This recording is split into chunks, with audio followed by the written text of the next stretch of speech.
999.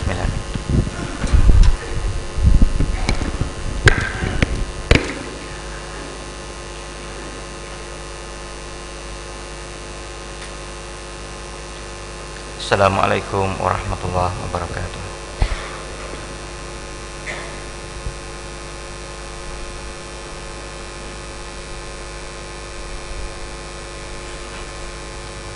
Abu Lais berkata, kita tengok 1002 ya. Dahulu di masa Bani Israel ada seorang ahli ibadat yang sangat tampan. Ia selalu membuat beg keranjang daripada daun kurma dan menjualnya untuk dimakan hasilnya. Maka pada suatu hari ia berjalan di muka pintu istana raja. Tiba-tiba dilihat oleh pelayan isteri raja. Lalu ia memberitahu pada isteri raja bahawa di luar ada seorang lelaki yang sangat tampan, gagah dan elok benar.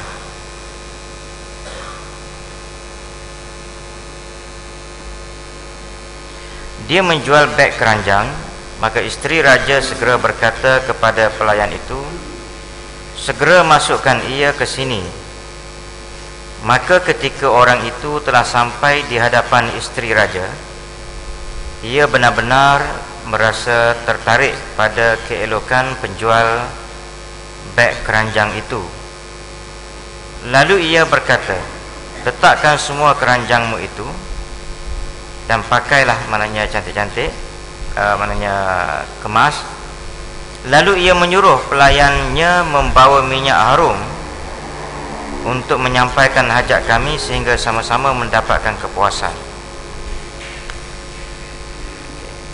Jadi ini satu cerita lah, satu cerita zaman Bani Israel dulu ada satu orang yang kuat ibadat. Ciri lelaki ini ataupun watak lelaki ini ialah dia kuat ibadat, tapi dia juga orang panggil handsome, bukan comel, handsome. Dan kerja dia buat anyaman daripada daun kurma, buat macam beg untuk dijual. Hasilnya untuk digunakan untuk makan minum dia lah. Pada satu hari itu dia berjalan depan istana raja. Maka pelayan ni pun beritahu kepada isteri raja. Dia kata depan istana kita tu ada satu orang lelaki yang segak, yang tampan, yang handsome, sedang menjual beg yang dianyam daripada daun kurma. Jadi isteri raja ni pun bila tengok tu, dia suruh bawa masuk dalam istana dan dia tengok. Dan bila dia tengok watak ataupun ciri-ciri yang ada pada lelaki itu, jadi dia terpukau. Maka dia pun mintalah supaya melakukan melayan kehendak nafsu dia lah ya. Baik. Jadi bila dimintanya demikian, maka lalu ia berkata, jangan khawatir, kami dapat mencukupi hajat keperluanmu sehingga tidak payah menjual beg keranjang itu. Jadi bini raja ni pun kata, tak payah jual beg lah baru dia ni. Ya, masuk bilik dengan aku, lepas ni aku akan support semua. Ya. Jawab penjual itu, aku tidak mahu berbuat itu. Berulang-ulang ia menyatakan tidak dapat melaksanakan permintaan permaisuri itu. Jadi oleh kerana hok lelaki ni walaupun jual beg anyaman daun kurma, tetapi dia orang kuat ibadat dan dia cuba pertahankan iman dia kepada Allah Ta'ala tu, dia cuba pertahankan supaya jangan dirosakkan dengan melakukan maksiat dengan perempuan. Permaisuri raja itu berkata, jika kamu tidak mahu memuaskan hati kami, maka kamu tidak boleh keluar daripada sini. Dia jadi terperangkap lah ya. Kalau kamu tak nak main dengan saya, kamu tak boleh keluar daripada bilik ataupun dalam istana, daripada istana ini, sehingga menyampaikan hajat kami. Kemudian permaisuri itu menyuruh supaya semua pintu-pintu telah ditutup. Semua tutup pintu, maknanya lelaki ini tak boleh lagi dah. Dan ketika penjual beg keranjang itu melihat pintu-pintu telah ditutup, ia bertanya, apakah ada tempat di atas gedung ini? Jawab permaisuri itu, ya. Lalu ia berkata kepada pelayannya, bawalah ia naik ke atas. Dan ketika telah berada di atas, ia melihat dinding rumah itu sangat tinggi sehingga tidak ada jalan untuk melemparkan diri dari atas. Maka ia menyesali dirinya dirinya sendiri dengan kalimat, wahai jiwa, sejak 70 tahun kamu berusaha beramal untuk keredaan Allah, Tuhan yang Maha Pemurah, bahkan siang malam berusaha untuknya. Tiba-tiba kini akan engkau rosak dalam sesaat. Demi Allah, engkau khianat jika sampai kamu rosak amal usaha yang begitu lama. Maknanya lelaki ni dia cari jalan juga nak keluar daripada istana tu. Itu dia tanya, ada tak loteng ke atas tu, kalau dia boleh tengok, kukuk dia boleh keluar. Maka pelayan ini pun ajak naik. Permaisuri itu kata, okey, pergi naik ke atas. Pergi-pergi tak ada ruang, ya. Maka disitulah dia merintih pada Allah Ta'ala. Maknanya kalau aku melakukan perzinaan dengan permaisuri ini, ibadat aku yang selama ni 60 tahun 70 tahun habis. Itu rintihan dia. Maka ketika penjual beg itu akan melemparkan dirinya daripada atas tingkat rumah, Allah berkenan menyuruh malaikat Jibril. Maknanya di sini dia semacam nak membunuh diri. Dia tak nak buat benda yang maksiat itu, ya. Jadi dia duduk daripada tempat yang tinggi itu, dia kena terjun, dia mati, selesai masalah. Maka oleh kerana dia buat itu kerana takut pada Allah, itu dia key dia, ya, kunci dia. Dia macam nak bunuh diri ni kerana takut pada Allah Ta'ala. Maka disitulah Allah Ta'ala suruh malaikat, dia kata, hai Jibril, labbaika wa sa'adaik, ya. Firman Allah, hambaku akan membunuh diri kerana takut dari murka aku dan takut berbuat dosa kepadaku. Kerana itu terimalah ia dengan sayapmu, jangan sampai ia binasa, ya. Allah Ta'ala suruh selamatkan dengan sayap malaikat. Maka langsung malaikat Jibril turun dan menyambut orang itu dengan sayapnya. Maka diletakkan ke tanah sebagaimana seorang ibu meletakkan anaknya. Maka segeralah ia kembali ke rumahnya dan berjumpa dengan isterinya. Maknanya malaikat ambil dia dengan sayap. Ini cerita zaman Bani Israel, ya. Ambil, hantar ke rumah dia dan meninggalkan beg-beg keranjangnya. Sedang waktu itu matahari telah terbenam. Beg ditinggal, yang dia jual beg tu, beg-beg yang dijual itu dia tinggal di istana. Maka ditanya oleh isterinya, manakah wang hasil jualan beg-beg keranjang itu? Isteri pun dah, suami balik, tanyalah hasil. Ini passion orang perempuan kan, dia tanya duit, kan? Bila kita kerja dia tanya. Baik, jawabnya tidak dapat wang. Isterinya berkata, lalu kami makan apakah malam ini, ya? Suami jawab, dia kata tak ada duit. Barang habis tapi duit tak ada. Jadi isteri tanya, nak makan apa malam ni? Jawabnya, kami bersabar malam ini. Kemudian dia berkata, bangunlah, nyalakan dapurmu, sebab tidak senang kepada jiran jika kami tidak menyalakan api. Mungkin mereka risau memikirkan kami. Maknanya ini nak menunjukkan suasana zaman dulu-dulu ni. Jiran mengambil berat tentang jiran sebelah, sehingga jiran ni berasa, aku kena buat something, sesuatu yang boleh menyebabkan jiran aku ni tak fikir tentang aku. Takut nanti tak berasa. Sebab dulu, zaman dulu, bukan zaman dulu lah, zaman kita dulu-dulu yang, ya, maknanya tahun 60-an 70-an dulu, maknanya jiran boleh tahu kita ni ada lauk ke tak, kan? Jadi kalau zaman Bani Israel lagi lah, ya, mungkin suasana rumah tu terdedah ke apa benda, ada bilik untuk tidur saja. Jadi jiran tu mungkin tengok, tak berasap dapur ini, ya? Jadi yang kawan ni pula bimbang, takut jiran tu berasa kita tak makan hari ni. Maka dia kata gini, perangat je lah apa-apa pun, dia nampak ada api nyala, sudah, ya? Jangan sampai jiran tu menyadar. Ini kualiti hidup zaman dulu. Dan sesudah dinyalakan dia duduk, tiba-tiba datang seorang dari jiran untuk meminta api. Maka olehnya disuruh mengambil sendiri di dapur.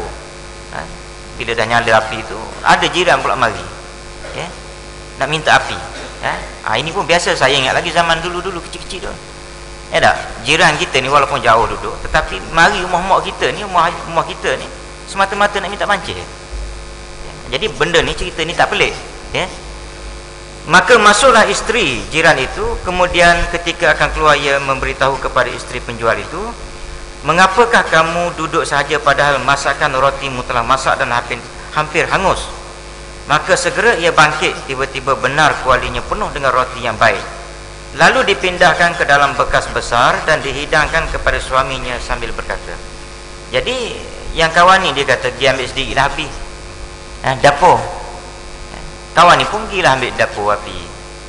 Bila pergi tu tengok, dia kata, kamu buat dak je, buat tak tahu je, roti dah nak hangus. Yang kawan ni hidupkan api sekadar nak hiburkan hati jiran, supaya jiran ni tak wunsing bahawa dia sebenarnya tak ada makanan. Pasal apa tak ada makanan? Sebab tak boleh nak berniaga itu, sebab duduk dalam istana belaka. Dicabut lagi, dilarikan, diselamatkan oleh malaikat. Baik. Jadi dianya terkejut bila tengok ada makanan dalam kuali. Dan dia berkata, Tuhanmu tidak berbuat sedemikian ini padamu kecuali kerana kamu disayang olehnya. Kerana itu berdoalah kepada Allah meluaskan rezeki kita sepanjang baki umur ini. Bini ni pun bini baik. Kalau bini yang tak baik tu, kira boleh habis dah, makanan tak ada. Jadi dah suami kata kurangnya api dia. Sebab tu kadang-kadang ketaatan kita kepada Allah, kepada suami, itu bagi isteri, dan ketaatan kita kepada Allah dan juga pada mak ayah kita bagi orang lelaki, kadang-kadang ada satu keajaiban berlaku pada diri kita. Isteri kalau betul benda beletir tak ada, tak apalah, dah suami suruh buat dia, buat-buat, tengok Tuhan bagi, tiba-tiba ada roti. Dan benda ini tidak mustahil. Dan kadang-kadang kita boleh dengar cerita-cerita yang seperti ini ni.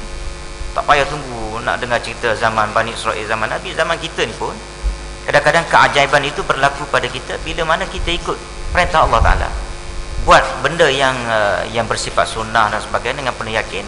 Kadang-kadang Allah Ta'ala tunjuk keajaiban itu. Baik.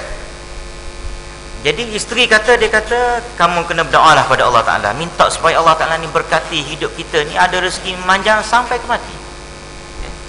Jawab suaminya, kami bersabar saja atas penderitaan ini.